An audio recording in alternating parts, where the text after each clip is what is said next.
were accused of committing the crime.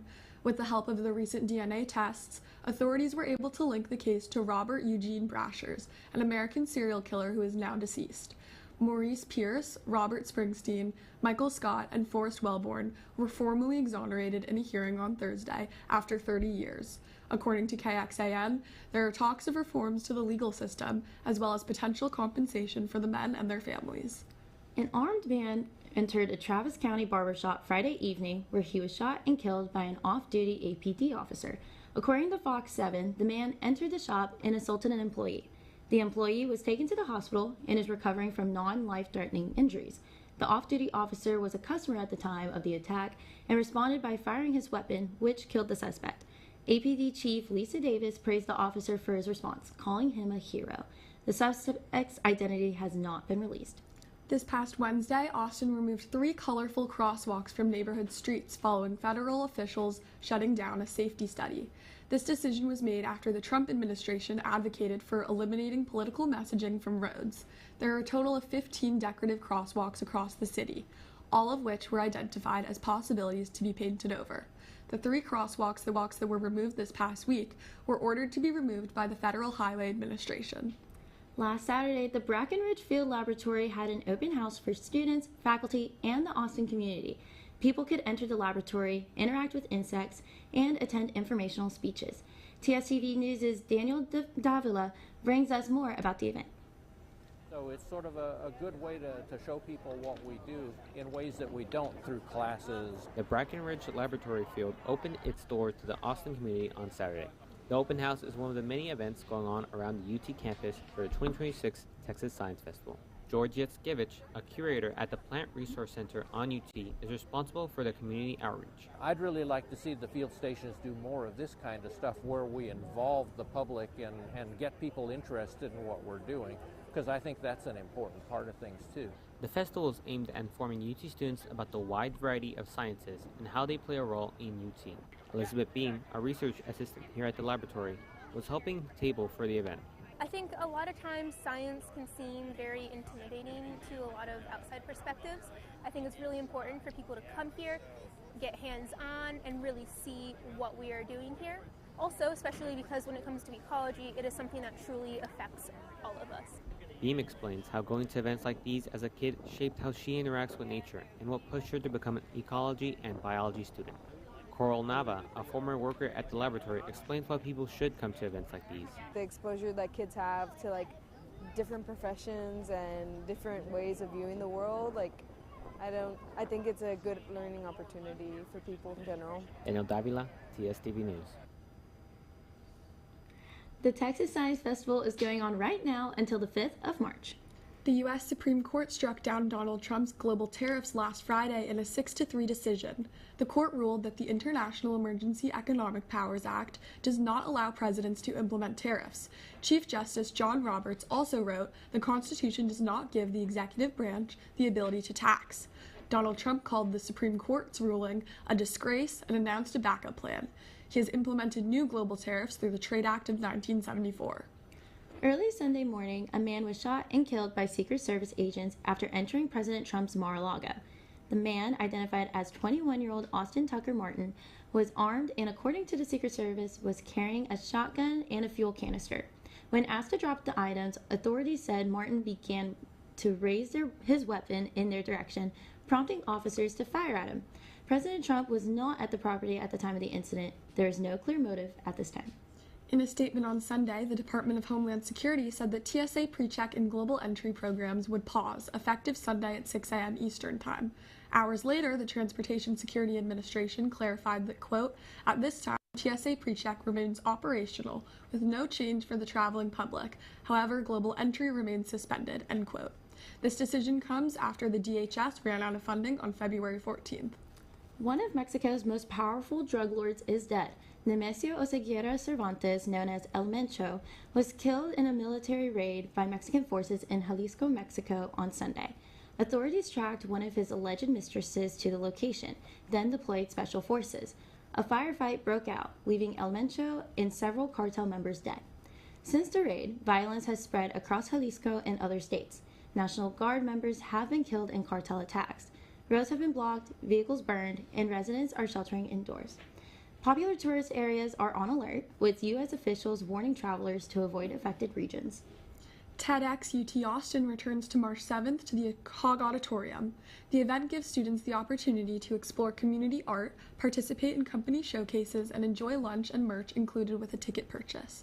TEDx UT Austin is a student-led platform that started in 2017 to bring ideas, students, professors, and other members together to make an impact on the world. More information about the event and how to get involved can be found on TEDxUTAustin.com. And the Moody College of Communications is hosting a media industry panel today as part of their Real World Wednesdays. The panelists will feature professionals from studios, agencies, Austin's media ecosystem. It will be a great opportunity to discover real career paths in film, TV, and advertising, and creative production. The event is free and will be held at the DMC from 4 to 5 p.m. To find out more information and register, go to Your 1220. Coming up, it was quite a windy weekend, but the sun is stronger than ever this spring. Your local forecast is next.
Welcome back. February is almost over, but it already feels like summer outside.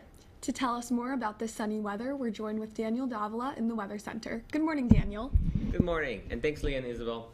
And good morning, Longhorns. This week, we're starting to warm up, but still keeping that sunshine and blue skies on the 40 acres. Today, we're expected to have a high of 86 degrees and a low of 55 degrees with a sunny skies. Tomorrow, we're seeing that high stay the same at 86 degrees and the low for the day at 59, keeping the sunny skies. As for Friday, we're keeping the sunny skies, but seeing a decline in 5 degrees with a high of 81 and a low of 59. Moving to Saturday, the sun stays out again with a high of 82 and a low of 58, so a bit cooler than the previous day. And finally, on Sunday, you can enjoy a nice weekend with a high of 81 and a low of 61. Enjoy the weather while you can, because it begins to dip back down on Monday to a high of 72 and a low of 56 degrees with partly cloudy skies. That's all from the Weather Center. I'm Daniel Davila. Back to you. The Texas men's basketball team lost to the Georgia Bulldogs 91-80 on Saturday afternoon, snapping their 5-game winning streak. Sophomore center Matas Vokatitis scored a game-high 22 points, but it wasn't enough to keep the Longhorns in the game. Despite their loss, the Horns still have a good chance of making March Madness. They should be able to secure their spot as long as they win the majority of their next few games. Next, they will face number 12 Florida later today. Number 4, Texas women's basketball celebrated senior night with a dominant win, beating Mississippi State 92-42. Madison Booker led the team in points with 23 points, and Rory Harmon totaled 11 assists. Brea Cunningham led the defense, taking 12 rebounds. The Longhorns will hope to end their dominant season with a win against Georgia on Thursday in their last home game of the season. Wins to close out the season would set the Horns up nicely for a successful run in the postseason. They are currently projected to be a number 1 seed, according to ESPN, in March Madness, which starts March 18th. This weekend, both the Texas men's and women's swim and dive took home SEC conference championships. The number 1 ranked men's team won their 47th straight conference championship. They took home 20 medals, including 9 gold medals. The number 3 women's swim and dive team took home their 24th straight conference title. They took home 21 medals, 7 of which were gold. They dominated the competition, beating the next closest team, the Tennessee Volunteers, by close to 400 points. Both teams will compete next month in the NCAA meet. The men will be looking to defend their title as national champions after winning it all last year. Austin Premier Professional Women's tennis tournament returns once again this year. The ATX Open will be held February 21st through March 1st at Westwood Country Club. They are hosting a WTA 250 tournament featuring our very own UT Austin alum, Peyton Stearns, reigning champion Jessica Pegula, and many others. You can watch the ATX Open live on the streaming channel Fubo, and for in-person tickets, you can visit the ATX Open website. The 2026 Winter Olympics concluded on Sunday, and Team USA delivered unforgettable moments on the world stage. Team USA finished second in the overall medal count with 33 total medals, earning 12 gold, 12 silver, and 9 bronze. Norway claimed the top spot with 41 medals. One of the most notable moments came in figure skating, where Elisa Liu captured gold in the free skate event. After retiring in 2022, she returned to the sport just 2 years ago, making her Olympic victory even more remarkable. Both U.S. hockey teams also took home gold in overtime thrillers against Canada. For the men, it marked their first Olympic gold in 26 years, with Jack Hughes scoring the game-winning goal and losing a tooth in the process. For the women, the victory secured their third Olympic gold medal, with Megan Keller netting the game winner. As the 2026 Winter Olympics came to a close, Team USA was led into the stadium by 2 of its stars. Hockey captain and gold medalist Hillary Knight and ice dancer and silver medalist Evan Bates served as the flag bearers for Team USA during the closing ceremony. The night celebrated this year's theme, Beauty in Action, with a star-studded lineup of performers. The Olympic flag was then handed off from Milan Cortina to the French Alps, marking the official close of the 2026 Games and turning the world's attention ahead to 2030. The Lunar New Year celebrations have wrapped. Let's take a look at how fortune and culture took center stage. On Friday, the Chinese Student Association brought the festivities to the Gregory Gym Plaza. According to the red packets they handed out, quote, 2026 ignites bold ambition and rapid growth. To ring in the year, CSA provided free food, drinks, and interactive activities, along with live performances rooted in Chinese tradition.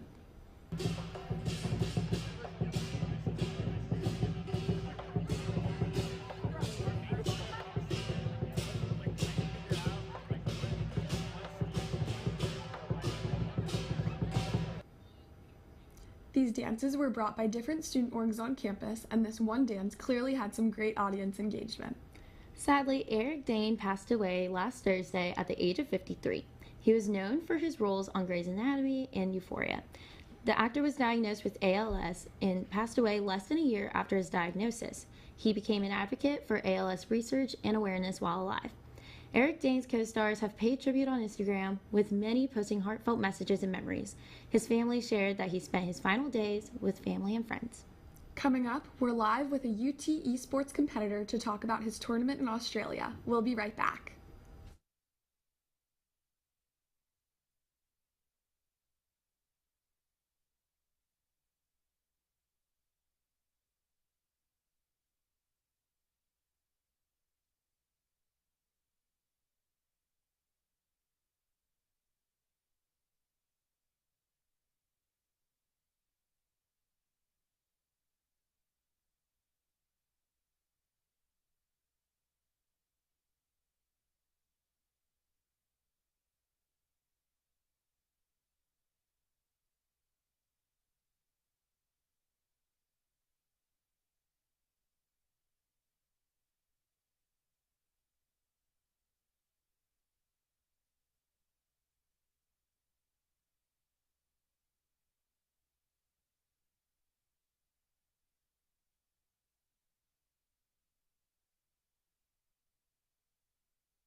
Welcome back.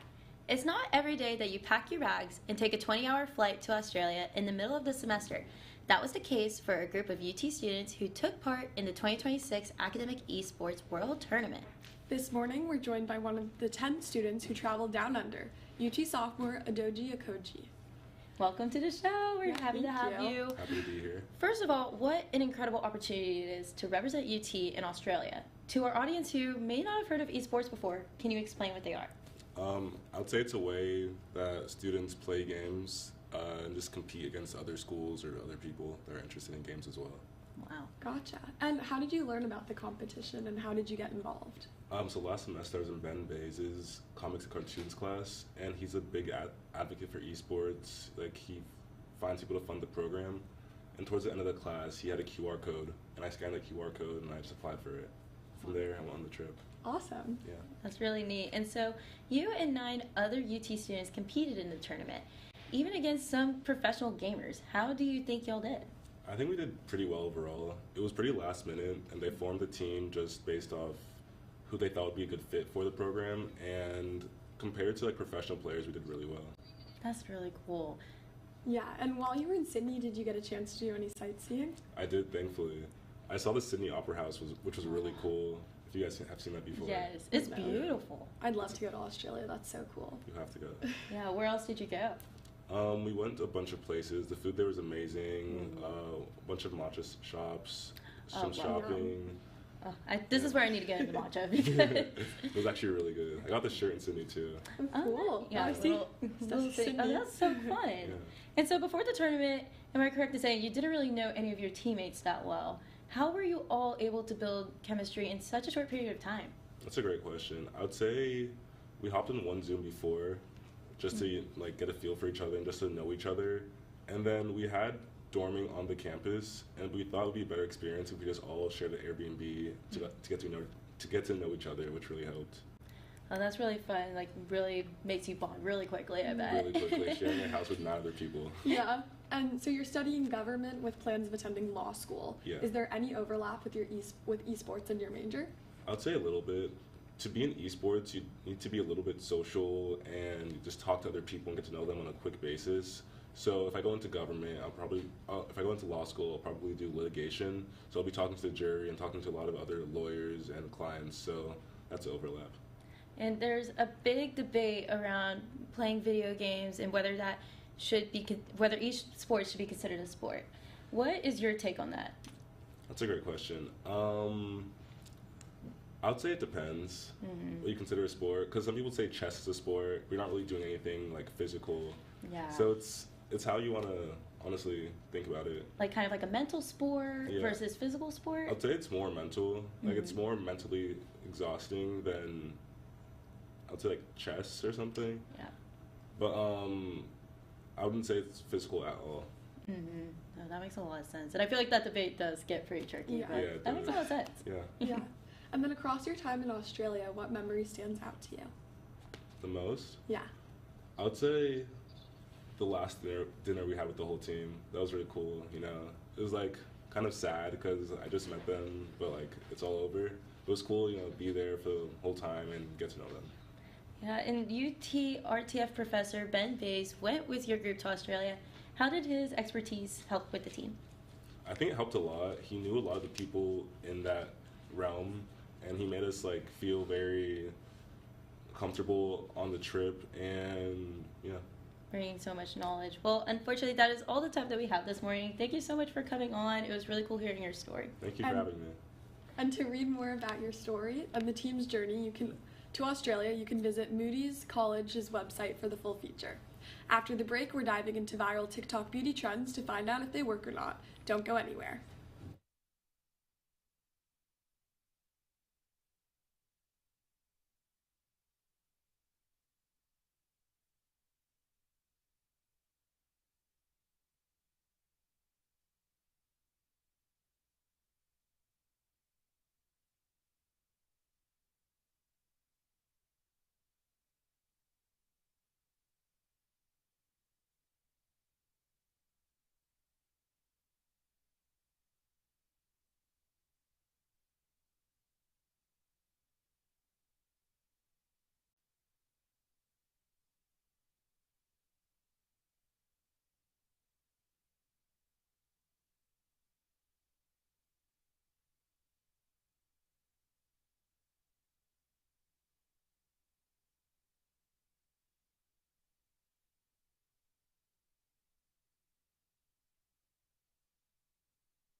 Welcome back.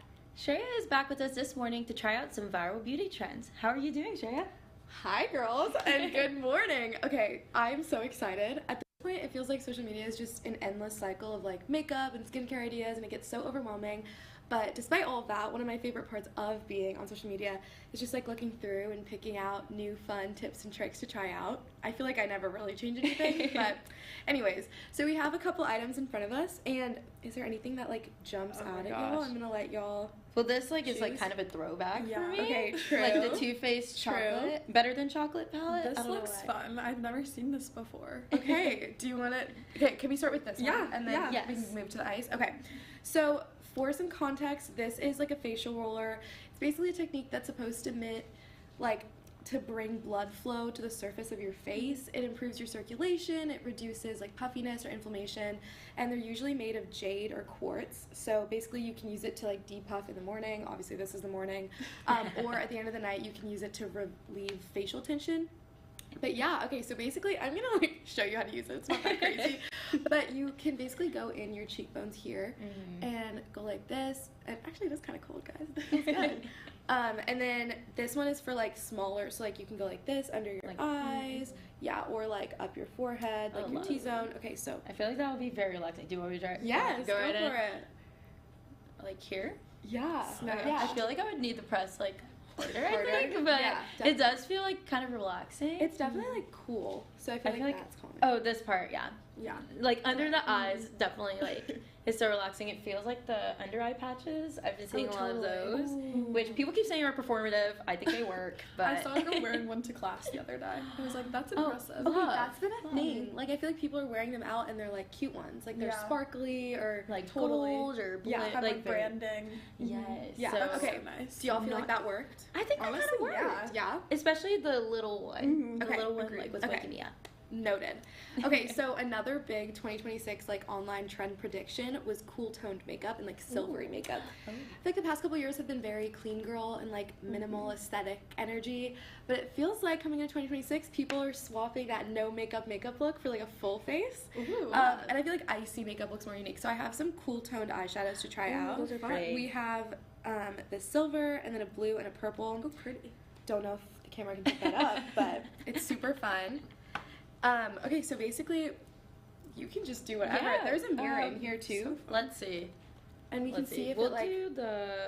do this guy, I guess. We also have this brighten liquid it up. eyeshadow that's like purple. If you want to try this Oh, one. I'm Oh, happy yeah. so. Oh, this brings like a brightness. I tend to Yeah. use like shimmery eyeshadows on my inner corner, and I feel like this is really gonna brighten me up. Ooh, Yeah? That's really Is it pretty. working? Yeah. Am I it doing looks it? good. So pretty. Also, it's helpful that we all have full faces of makeup on Yeah. already. It does. That So, does help. Really can't look bad. Beautiful girls. Really can't look bad. But yeah. I'm so used to using like my fingers. Yeah, I may need to get an eyebrow brush versus like just using my finger and Wait, I'm Rub like a it big brush person. I use a brush to, like blend out my foundation and everything too, just to like Yeah, keep it going. I can't ever tell if it's better to do a sponge or a brush. yeah, that's a big debate. We go back and forth, but I was wondering what y'all's favorite like beauty trends were from the past year. Ooh, I did like. Okay, whenever people overuse blush, I love. Like I have such blush blindness that like when like That's there are fair. people online that were like, oh, major bronzer. I'm like, no, like it's got to be bold Blush. and a lot of blush. Do you want to go ahead and use this ice roller? Yeah. This is Go for it. so It's fun. really cold. It's supposed to be soothing. I'm excited. It might be really cold because it was in the Ooh. freezer Wait, overnight. no, this is nice. Yeah. It's like not a bad temperature. Okay, wait, that's really good. It's been sitting out. That's really nice. I like like to like Wow. settle it down. Yeah, so this is like depuffing. It's more for Yeah.